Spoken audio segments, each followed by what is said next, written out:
tell me that I'm never gonna make it. They want me to do something that could make sense. They hate when I keep dreaming I'll be famous, but I don't give a fuck, I'ma keep chasing. I got all this potential that's deep inside of me, but they hate when you're successful cause they try to be. They sit there being judgmental because you're trying things, and they just want you to settle and do the right thing. So get a good job, don't slack off. Wake up every morning, make a good impression on your boss. Don't do anything that I wouldn't do, and when you're making money, make sure you don't spend it too soon.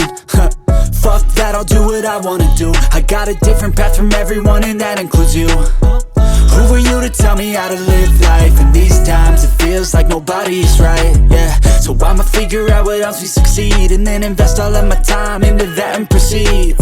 I need whatever the hell could make me happy, and I don't think you have a clue what could that be. They tell me that I'm never gonna make it. They want me to do something that could make sense. They hate when I keep dreaming I'll be famous, but I don't give a fuck, I'ma keep chasing. They tell me that I'm never gonna make it. They want me to do something that can make sense. They hate when I keep dreaming I'll be famous, but I don't give a fuck, I'ma keep chasing. I think this life could be special if I get rid of the devils. They think that I am a rebel, I think they want me to settle. There's nobody on my level.